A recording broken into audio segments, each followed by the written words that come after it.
Well, this is the last time. And so for those of you who are still around, thank you for hanging on. I think we've been doing this for over a year. Um, so I think this may be like the 15th or 16th time we've gotten together. And what I wanted to do tonight, because it is the last night, was to kind of give an overview, a review of what I would think are the most important things as takeaways for all the times we've been together. And so, actually, we have more time for questions tonight, perhaps, because of we're starting well. So instead of starting around 7:15 or 7:20, at least Central Time, it's like 7:05. So that's good. So let me do this. And again, there we go. Okay. So what I want to do, like I said, is do a review. And so there's the initial title, a review. So what I want us to do is actually go back to the beginning. And the goal of this series has not been necessarily to give you passages, because that's sometimes, I think, where people limit themselves. They're looking for some passages, and those become the go-to. But what I'm trying to do is actually give a bigger lens.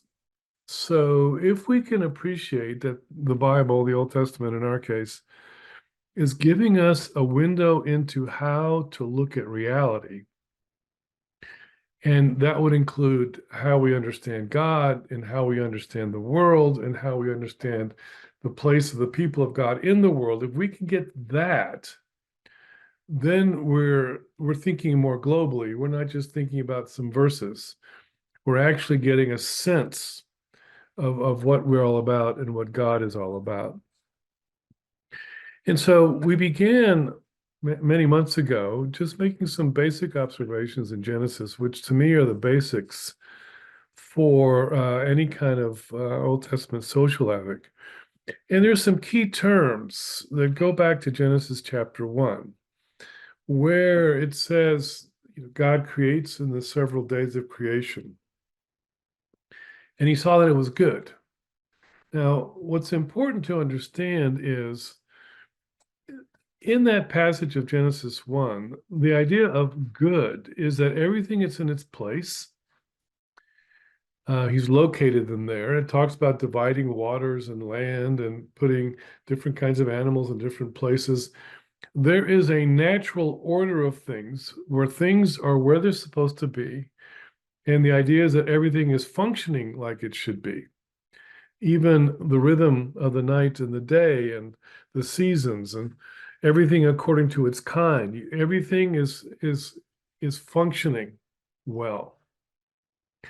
And when God creates humanity, there it says that he saw that it was very good. Now, what you see then is that humans are the pinnacle of God's creation. All of God's creation is important, but there's something particular about a human being, because only humans are made in the image of God. We'll come back to that in a little bit. But as we look at the idea that everything is in its place and everything is functioning as it should, that is obviously, and the most basic, is a natural order of things. But this natural order of things, because it is how everything should function, also has this idea of a moral component. Everything is as it should be. And what we will see with the fall and the repercussions of the fall, everything is thrown out of kilter. It gets harder for humans to live within creation. Humans begin to destroy each other. The natural order, the natural fabric of our existence has been changed with the fall, but also the moral fiber of our existence is changed as well. And we'll be looking at that. So we have to realize that this is not the world as it should be, that we should expect the need for ethics, the need for social engagement because of the very fact that things are not like they should be. The question then is, how does God respond to the world as it now is? The other thing, another key word in the passage is the word to bless. God blesses the creatures and tells them to multiply. He also blesses human beings and tells us to multiply. So this idea of blessing is about physical flourishing. It's about children and offspring. It's about things reproducing themselves. And this is part of the natural order of things as well. All of creation, whether you're talking about trees or insects or animals of any kind, all of us are involved in the creation of others like us. It keeps on going. This is part of the blessing of God, the continual giving of life in all of its forms. But when you get to chapter 2, verse 3, what God does there is he blesses the seventh day. And this is a day set aside for him, as we know from the scriptures. But now what we begin to see is that the blessing is not only about material things. It also has a spiritual component.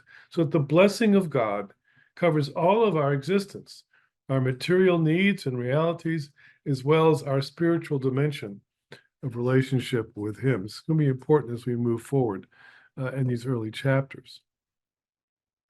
And then the last thing that I want to mention about chapter 1 is that the image of God. I've already mentioned it, but if humans are made in the image of God, the question then is, who is in the image of God and what does it mean? In the ancient world, the ones who would be in the images of their gods would be the king. And so it's a royal prerogative. But when we get to Genesis chapter 1, all of humanity is made in the image of God. So in a sense, the image of God now is a democratic reality. All of us are made in the image of God. Now, here's the interesting thing. In the ancient world, the image of God was connected to royal persons, the king. But if you read the passage there in 26 to 28, humans, all humans, are made to rule and subdue the earth. In a sense, we all are royalty. We all have the right and the prerogative and the privilege of ruling, of subduing the earth. But what does that mean? Well, if we look at, this will become important as we move into the political arena in a little bit. If we look at Genesis 1 as the idea of the divine creator, who is also a divine sovereign, who's organizing everything and thereby ruling everything and putting everything in its place, by telling us to subdue the earth and to rule over it, he's inviting us to join with him in his ruling of the earth and of other creatures. So this is an incredible reality. It tells us that all humans are unique and have consummate value. It also tells us that all humans have this unique privilege and therefore a responsibility before God. But it also tells us, because we can rule, is that we have potential. So human worth is not just the fact that we have a lot of value, but the human worth is all the things that we can do if we rule under God. Now, this is important in this country, for instance, when we're talking about immigration. You see, when we talk about immigrants made in the image of God, it's not only that they're worth a lot as human beings innately, but also all the things that they can do, that they can bring to the life of the country itself. So this has to be the basics and the foundation for Old Testament ethics. Understanding God as ruler, a loving, gracious, sharing his sovereignty with his people. This is the kind of king that we serve and live under. He is the one who sets the parameters of existence. And of course, then what he'll do is he'll give the law, which also will set parameters for the existence of his people. But it also means that if all humans are created in the image of God and all humans have all this worth and potential and privilege, that also will be important for ethics because that will determine how we treat other human beings. And if what we see in ethics is the violation of other human beings, this triggers, of course, the need for ethics. But this is the framework. Divine King ruling over us ruling over other things in obedience and in responsibility to him. This is human existence. So that's the first thing that I wanted to review. As we all know, of course, things go desperately wrong very early on. So this is what I'm calling the human predicament. Because what we find in the garden is sin. And this is going to be all-encompassing. It will be all-pervasive. So how does that work in the biblical narrative? Well, if we go to Genesis chapter 3, the temptation that the serpent launches against the man and the woman. I'm having my coffee, so please forgive me. That's my after dinner drink. Okay, I'm good to go. The temptation begins with, has God really said? So he's testing how much they remember and how much they know. But then he says, God, what he's really worried about is that you will become like him. And this is the temptation that all human beings have, is to be like God. Now, what we'll have to ask ourselves is, how does that play itself out in our existence, which it does. But if we had understood in Genesis 1 and 2 that we are made in the image of God, in one sense, we are already like God. We are in his image. We are like him. But this temptation is, in a sense, to become like God without God. To be like God, but putting God to one side and ruling the earth and ruling over ourselves as we would want to be, and no longer under the sovereignty of God. Now, the thing that is so tragic is chapter 2 and how it plays itself out. In chapter 2, what we have is that God, it says in chapter 2 early on, that he molds and he shapes humans and he breathes life into them. And he gives human beings the idea or the challenge to till the earth, to labor, to work. This, again, is part of what it means to be human, is that we work. But again, always under God. But you're in a garden with infinite provision and his very presence with us. But there's also a warning, and this will be what we have to link 3:5 with what we find in 2:17. Because what he says is this: you can eat anything in the garden except for the fruit of this one tree that's in the middle of the garden. And then he says, on the day you eat from that tree, and the Hebrew is very emphatic, you will surely die. And in the Hebrew, it's dying, you will die. It's a very emphatic kind of construction. So we have these two things. What does death mean? Because there is no death at this point. And how will human beings act out being like God? Now, as we work our way through Genesis, we have all kinds of interesting things that we see. Even in chapter 3, when they eat of the tree that's in the middle of the garden, they do not die. That's what we had expected. The only thing that dies is an animal, because God will clothe the humans. But what we find is, once they have sinned, not only do they not die, we'll get to that in just a moment, but now there's shame. Now there's blaming one another. And now we begin to see that this harmony between God and human beings and between the man and the woman is broken. At the end of chapter 2, when God brings the woman to the man, and the imagery is like a father bringing a bride to the bridegroom. That's the image there. All the joy and wonder that we see at the end of chapter 2 is broken now, and what has taken its place is mutual accusations. Okay. Now the tensions, even between the sexes, has begun. Now the tension between humans and the earth is beginning. And it's ironic because no one has died yet.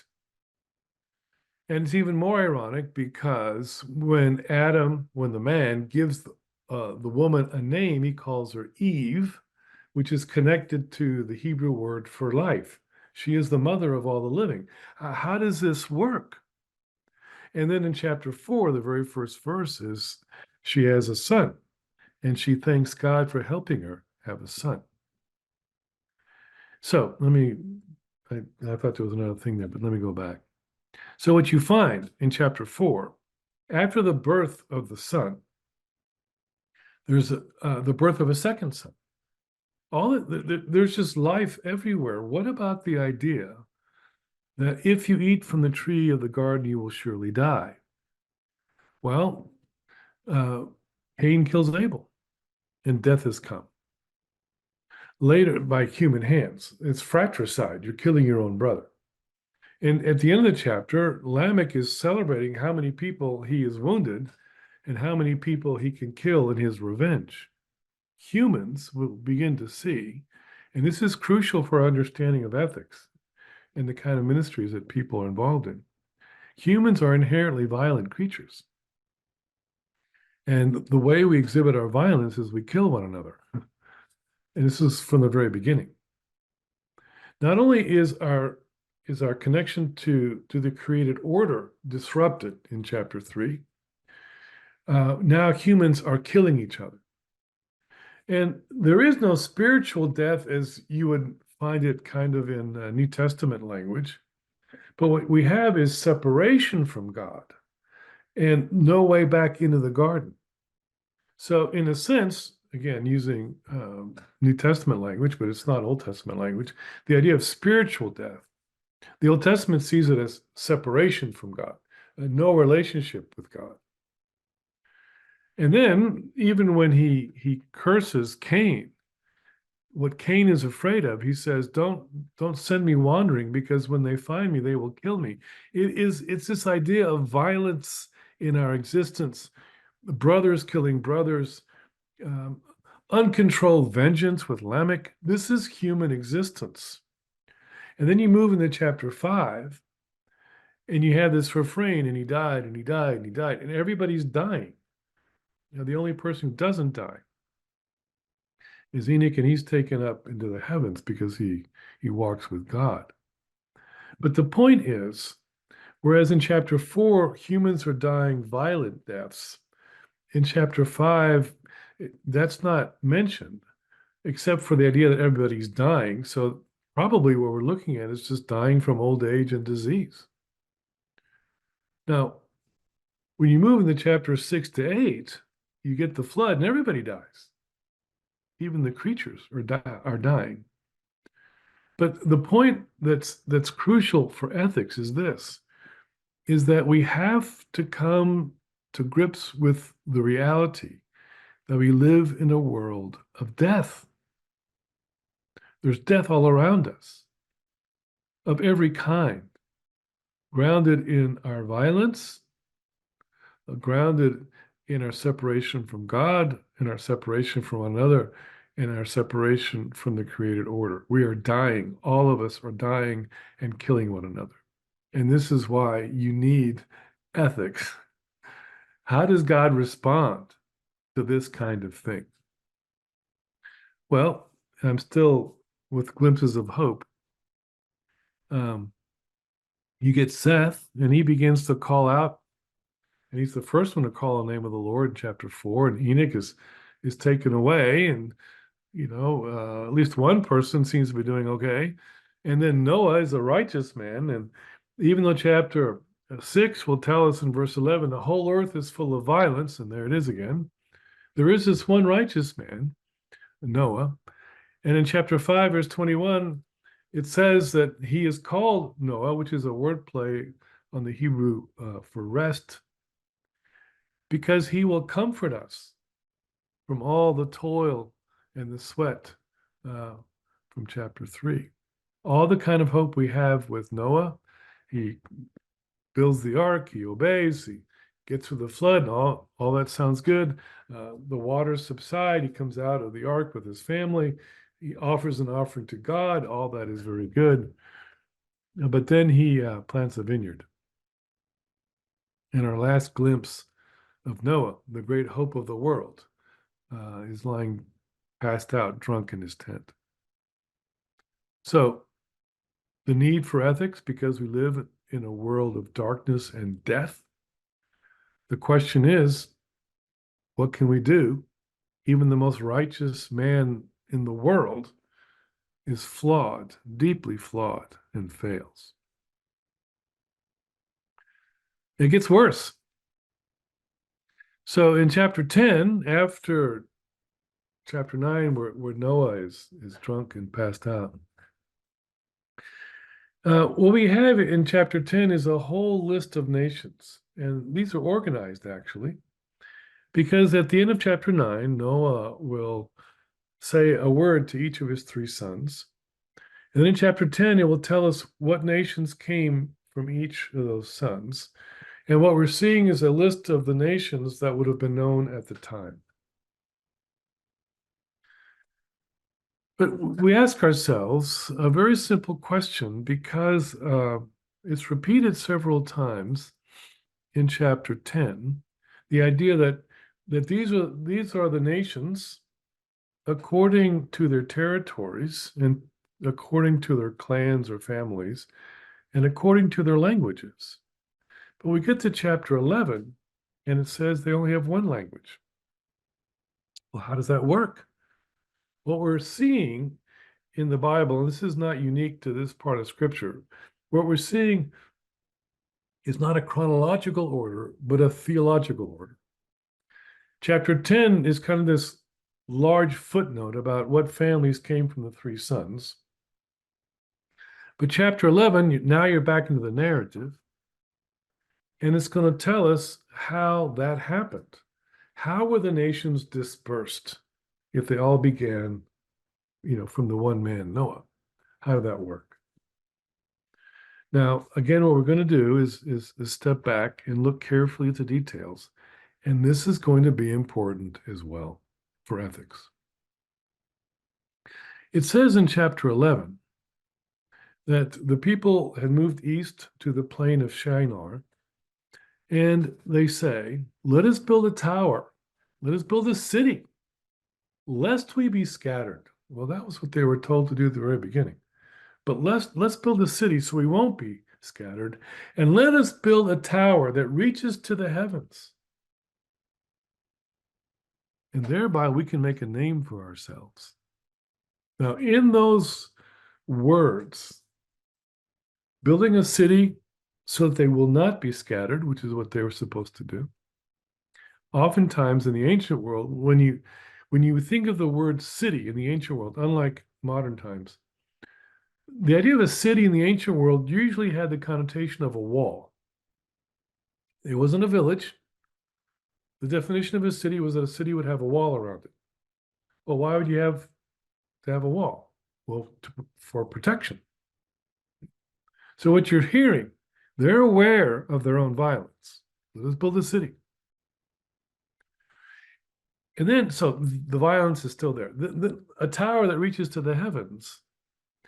Now, with ancient discoveries, these towers would have been like a step, steps. It's called a ziggurat. And visually, the idea was what we would, there's a very famous song, and maybe Herb, you and I remember it because we're older. But Stairway to Heaven is what we're seeing is Stairway to Heaven, both coming and going. You see, So the idea is not only that might they reach the heavens, but God could come down to them. Again, they've totally misconstrued how things were supposed to work. And then they say, and let us make a name for ourselves. Now, what you see then is the arrogance. See, humans are immensely creative with all kinds of gifts. The fact they could build a city and a tower, it's amazing. But as a name for ourselves. And what God will do is that he will scatter them. Now, the important piece here, and we'll come back to this in the next slide a little bit, but I want to at least introduce it here, is that if we understand that chapter 11 explains how we got chapter 10, if chapter 11 tells us where all the nations of the world came from, what it tells us is all the nations of the world are born at Babel. So the arrogance of humanity isn't just in individuals wanting to play out being God. The arrogance of humanity now is social, it's national. And you see it all around us. I mean, throughout human history.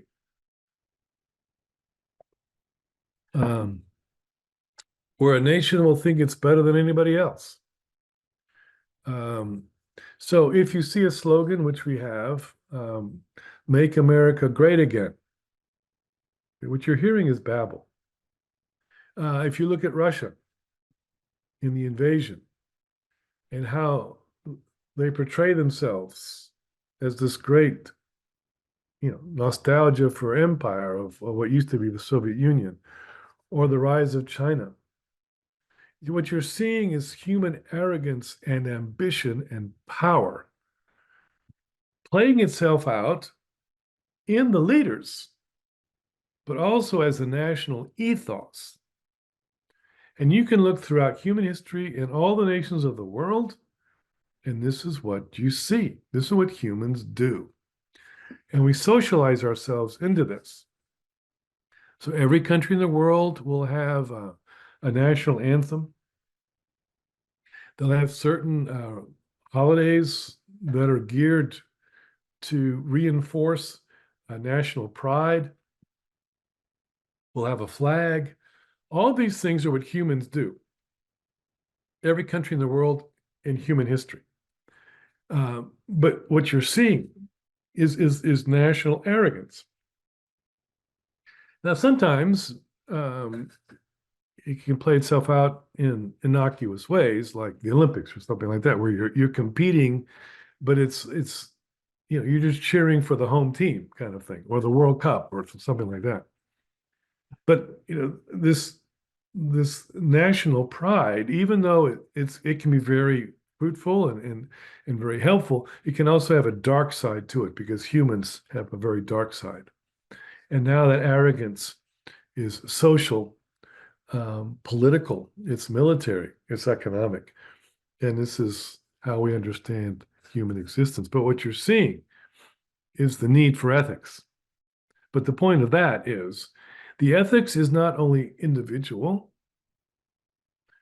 but now you begin to see the need for ethics at social and national levels as well. If you read the first 11 chapters of Genesis, it's kind of depressing. The few shots at good things, whether it's Seth or Enoch or Noah, they're kind of just a short spark of light and then it's gone. And so you begin to ask yourself, okay, what's going to happen with humanity? And this is where we get the call of Abram. And you see the story of Abram begin at the very end of chapter 11. And words matter, and I'll show you this in just a moment. But what you find is this. Again, the logic of it's important because it has implications for ethics. When we go to the Old Testament, God does not choose a nation. He can't. All the nations are born at Babel. So every nation of the world is going to have that and as part of their DNA. So what God does is he chooses a man with the idea of creating a nation. This is why part of the promise to Abram is the idea of offspring. He will create a nation and in miraculous ways. I mean, so if you read the rest of Genesis, one of the challenges of the Genesis story is children, where you find barren women and old men and things like this. And so what you're finding is um, God's creating a people that will kind of blossom when you get to the book of Exodus. But it's not an easy process, and it's full of all kinds of obstacles and opposition as well as their own sin. But this is what God is in the business of doing, is creating a people. But we have to ask ourselves, creating a people for what? Now, what you begin to see is how the call of Abram and the promise to Abram in chapter 12, 1 to 3, is an echo as well of Genesis chapter 1. So when he says, I will make you into a great nation, there the idea is a numerous people. Well, that's an echo of Genesis chapter 1, when he says, be fruitful and multiply. And what we will find with the patriarchs is that he will begin to multiply the offspring of this people. So what you're finding is that the people who are descendants of Abraham are actually going to act out what God would have wanted for all humanity. And then he says, I will make your name great. Well, if you remember from Genesis chapter 11, verse 4, they had said, let us make a name for ourselves. But what God is saying is, I will make your name great. Not that you will make a name for yourselves, but I will give you a great name. And the way that the people of God will achieve a great name is not by their ambition or their achievements, but because of the hand of God and in their obedience. It is in their obedience to their call that their name will become great. You can see how God is just turning on its head what is natural for humanity is what he will call his people to do and to be. Now, the other thing that's crucial,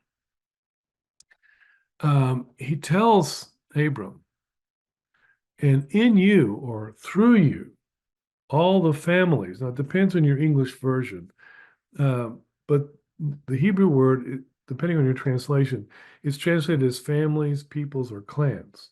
Okay? But if you had read Genesis 10 carefully, when it says, and these are the descendants of Noah, when you get to the end of the first son, it says, these are the descendants of X son, according to their families, territories, and languages. Verse 20, now you're at the second son. And then you get the summary verse. These are the families, these are the descendants of this son, according to their families, according to their languages, according to their territories. You get to verse 30, and you see the same thing again. These are the descendants of the third son, according to their clans and languages and territories. And then 31 is kind of repeating it as a summary. But here's the point. These are all the families of all the nations that are born at Babel. And when God says in chapter 12, in you and through you, all these families of the earth will be blessed, meaning all the nations which are born out of rebellion, all the nations which have in their DNA arrogance and violence, these are the ones that will be blessed by the people of God. Now, there's something else that's important to watch in this first few verses of chapter 12. The first thing is what we see is that God says, I will bless you and I will bless you. And then he says at the end of verse 2, so be a blessing. Now, what you're seeing is a very important order. We are blessed to be a blessing. Okay? So the order is important. As we experience the blessing of God, we are now given the charge to be his instruments to bless the very nations that rebelled against him. Now, if you remember that blessing in Genesis 1 and 2 is material and spiritual, you'll also see this play itself out in the book of Genesis. They will have flocks. They will find water. They will have children. And the people they come in contact with will experience this as well. But what you also find them doing is building altars and proclaiming the name of the Lord.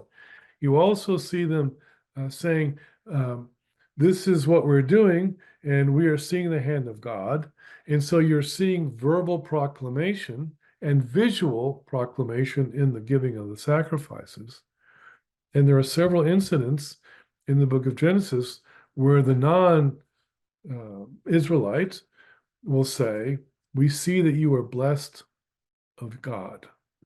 So what you're seeing is, as they are blessed materially and spiritually, they're communicating these things, and the people around them are actually seeing it and verbalizing that they see it.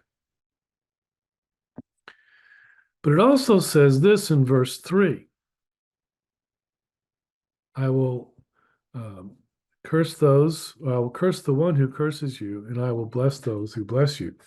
Now, you need to see this very carefully again. On the one hand, the idea is that the people of God should expect opposition. They should expect that they will be cursed. Now, in the Hebrew, it actually gets to a finer point.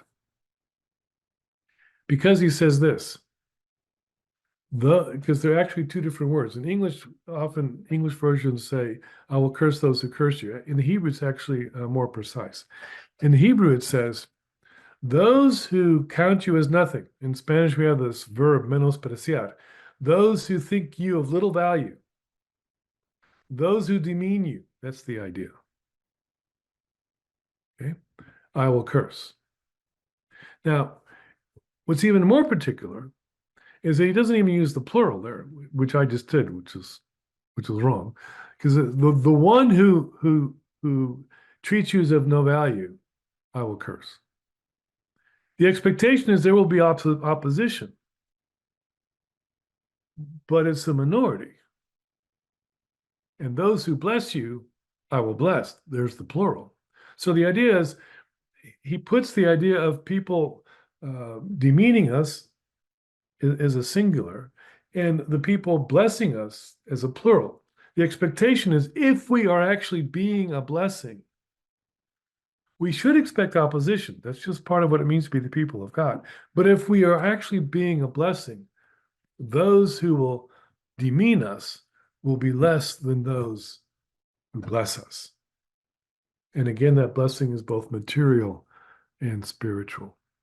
There is no social ethic in the Bible, in the Old Testament, that does not go with the proclaiming of the name of God. We're not kind of anonymous do-gooders. We do this in the name of our God, and that is part of the blessing. The blessing is material. The blessing is also spiritual.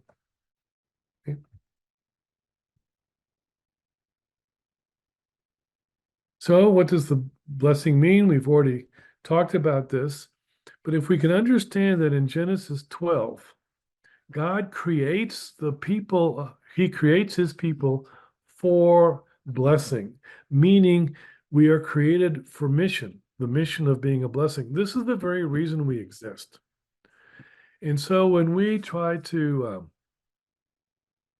evangelize or share the faith, and we make it all about your life is hard, things have not gone your way, come to Jesus and he will fix things. I mean, that's kind of the modern kind of therapeutic Jesus,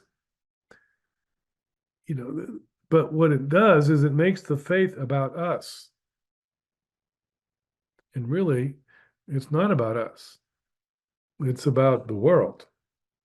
And God will choose us and save us and sanctify us and work with us, not for our sake, but for the sake of the world and for the sake of his name. And of course, Jesus is the prime example of this, right? He comes to give his life for the world, not just to help everybody feel better. He doesn't heal everybody. He doesn't remove the Roman authorities, and he doesn't somehow eliminate all the corruption going on in first century Palestine. I mean, uh, those are important things, but ultimately he gives his life to the world and for the world.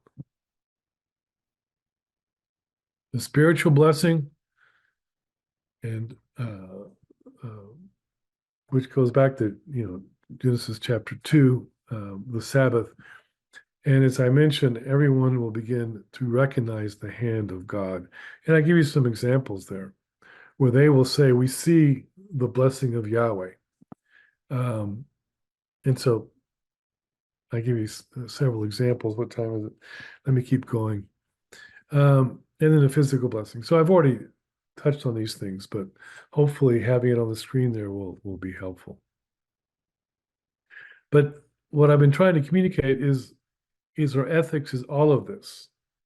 Ethics is missional, ethics is physical, material, and ethics is spiritual.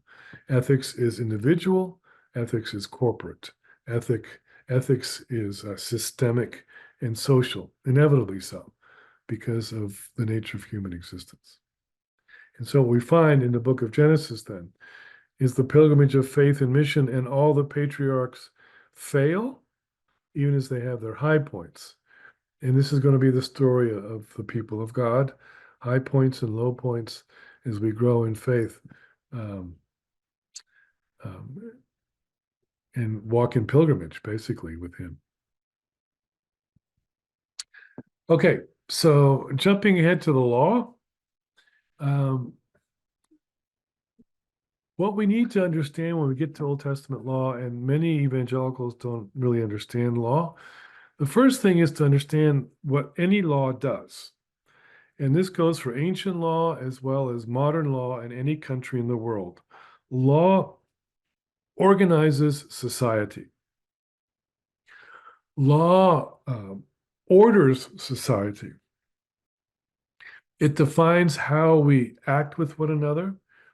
It controls exchange, economic exchange. That's an ancient idea. What we do with property, what we do with when people die, what we do when people rob, when people kill, when people rape, all these things you find in law codes around the world and throughout history. What law is trying to do is organize human existence and keep us from destroying each other, which we're very good at. Somehow giving a semblance of order. And even the most violent society, like, for instance, I was just reading today about what Russia has become since the Ukrainian war. It's become a militarized state. And so the control of the media, the control of dissent, now part of education, even of children, is military. And so what you're seeing is the militarization and the Stalinization of Russia. But what you're seeing is it's actually ordering, in perverse ways, the country. See? The laws that are being put into place, the prisons that are functioning, are all adding order. So the question is it a good law? Okay. But the fact is that every law or every country in the world has law that is trying to organize it and control it in some kind of way and to help it function, whether it's traffic laws, whether it's property law, whether it's marital law, all these different kinds of things. All countries in the history of the world have done this. So if we begin to realize then that when we get into the Old Testament and then we, turn the page from Genesis into Exodus, and we begin to see the giving of the law, we have to put it into its context. Now, if you look at the narrative of Genesis, Exodus, at the end of the book of Genesis, they're in Egypt. Egypt functions. Egypt has laws. Egypt has an army. Egypt has a pharaoh. Egypt has priests. Egypt has a way of controlling the economy. Egypt has all kinds of social structures that are functioning. And in the function of ancient Egypt, you also have values of what people are worth, the social stratification, whether that is in terms of economics or politics or their religion, all the social stratification that goes on in Egypt. It is a matrix that their law had created. So when God takes them out of Egypt, he takes them into the middle of nowhere in the desert, and he gives them another law. What he does is he gives them a blueprint for an alternative way of structuring society that is not like it had been in Egypt. This is why he'll say things, remember that you were slaves in Egypt. And the question will be, will we treat foreigners as we were treated as foreigners in Egypt? Will we treat our poor people as poor people were treated in Egypt? Will women have a certain kind of role among us, unlike what they had in Egypt? Will we have a pharaoh or will we not? All these things have to be understood contextually in the narrative as difference. This is an alternative thing.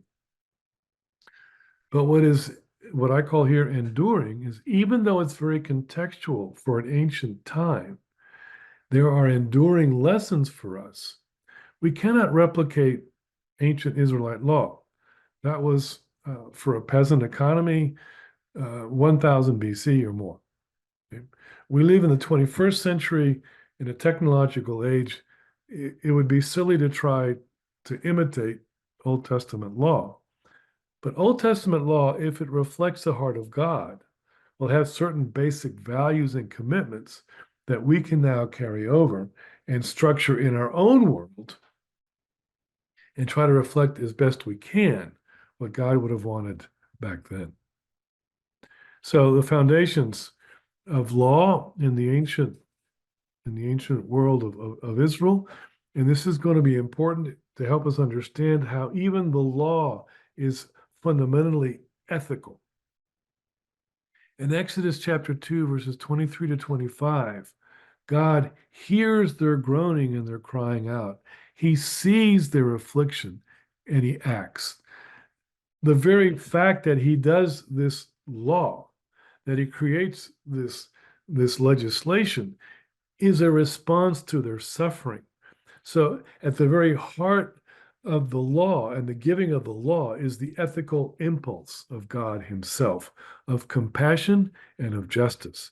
And the other passages that I mentioned there are is when God will hear and see the suffering of others. In Genesis 4, for instance, it's the blood of Abel that's crying out. In chapter 18, he sees the sin of Sodom and Gomorrah that's coming up to him. So God responds, and he responds by giving them a different law. And so the law is foundationally ethical. In Exodus 19, he says, I'm choosing you to be a nation of priests. They are to be the mediators, a special possession in the sight of God in the world, and as a nation of priests to communicate the values he has for them to the rest of the world. And what you're hearing is an echo of Genesis 12 about being a blessing. And then in Deuteronomy 4, verses 8 to 10, the idea, he says in Deuteronomy, is that all the nations of the world around you will look at your laws and they will say, what other nation has such wise laws? And what other nation has their God so close to them? So even the law of Israel becomes a testament to the world because it will create a different kind of society. Now, the society is fundamentally religious. So there's all kinds of sacrifices and feasts. But this is an ancient society, so it's going to be fundamentally religious anyway. Ours is not. Ours is fundamentally a secular society. So for us, this seems kind of extreme, but it would not have been in the ancient world. And here's the thing, too, and Mary, you're asking me about culture.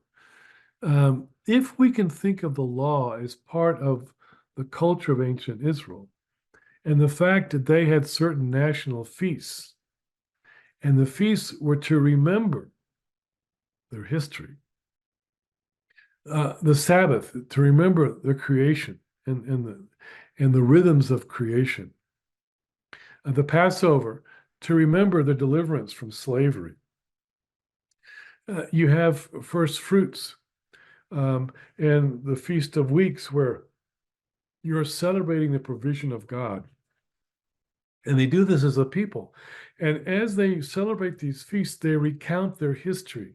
So what you begin to see is that national ceremonies that are geared to create and sustain and to develop their national identity, but the identity itself and their history is grounded in the ethics of God and his ethical demands. So, we talk about patriotism and things like this. If we look at it from the Old Testament side, it is functioning in a transformative sense as national moments together to remember the grace of God and the deliverance of God. Okay, the thing that I wanted to mention here about the law, and it's already at 5 after 8, but what you have in the law, again, tying it to ethics, is what is called the quadrilateral of the vulnerable. So you have all kinds of legislation about poor people, about widows and orphans, and about foreigners. Now, a couple of comments about this. If you go to other ancient law codes, they have legislation for the poor. Okay, so Israel is not unique in having legislation for the poor. What is unique is the amount of legislation. And what is unique is the motivation for the legislation. Because they have been experiencing the blessing of God, they are to be gracious and hospitable, and they are to be generous. See? So the motivation of reaching out to the poor is because God reached out to them in their need, and now they, in their abundance, and they are to set aside, parts of the harvest and to take a special tithe every 3 years. All this kind of effort, but it's grounded in the person of God and their history. The same with the widows and orphans, you see. The motivation behind this is grounded ultimately in God and in their history with him. And the foreigner, you will not find in any ancient law code anything close to what the Old Testament has for the foreigner.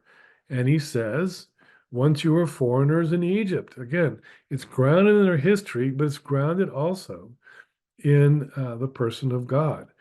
If anyone's writing down any notes, if you look in Deuteronomy chapter 10, I think beginning around verse 10 or 12 and go to the end of the chapter, he'll talk about how God cares for all these different kind of people. And he will actually say, you will love the foreigner because I do. So what you're seeing, again, is the grounding of this concern, the social concern in their history and in the person of God. And again, what I've said several times already is ethics is at the core of what it means to be the people of God, and it is legislated. And the motivation behind it is history and the person of God. And many times there is no sanction. So when you look at laws about taking care of the foreigner, it doesn't say, if you don't do this, this is what will happen to you. It's not sanctioned, meaning he's appealing not to penalties to force them to do this. He's appealing to their conscience and to their history. And what you find, and this is important too, is that the care of these vulnerable people reflects on their identity as the people of God.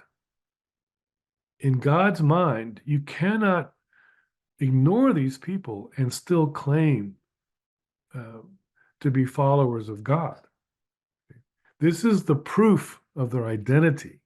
And of course, this is what you'd find in the New Testament and with Jesus as well. So, as I mentioned, there are other similarities with other law codes, but the differences are in their history and in the relationship with God. And the idea, again, is to create a different and alternative kind of culture. So, if we were to bring this over into the New Testament, the question is, how is the church an alternative culture to the culture around it? Is the culture of the church being identified by the surrounding culture by these ways of how we deal with the quadrilateral or the vulnerable, or even more now if we had drug addiction and things like this? So what we're finding is that this is the identity marker of the people of God then and now as they create a different culture. And this is what we should be thinking about today. And again, what you're seeing is our identity marker is our ethics. Okay, I really need to move kind of quickly here. Let me see what I want to do here. Okay, I'm going to put it all up and go rather quickly. How's that?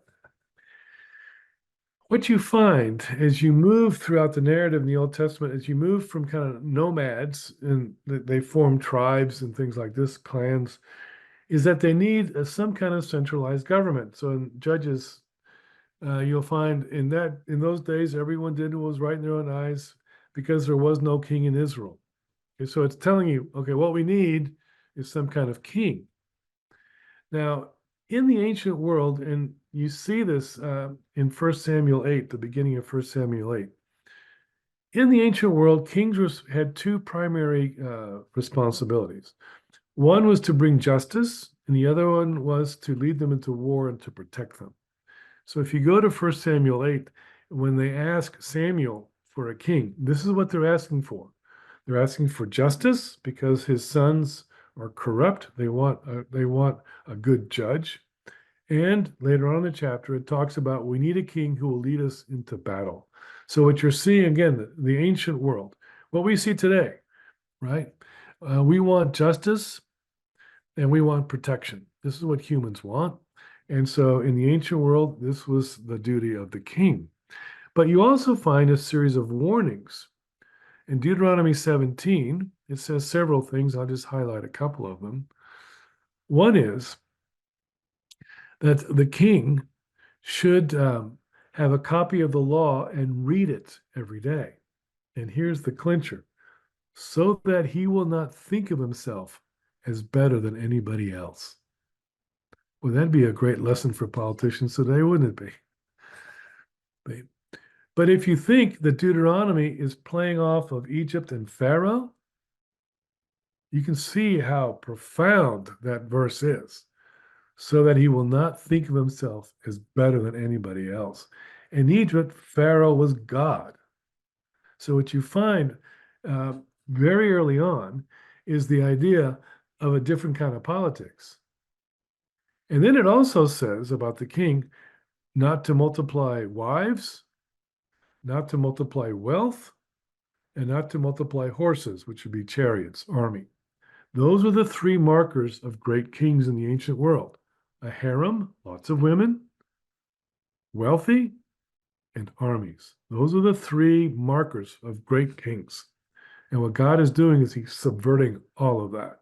And he's saying, kings under my rule will have none of that and none of the arrogance of Pharaoh as well.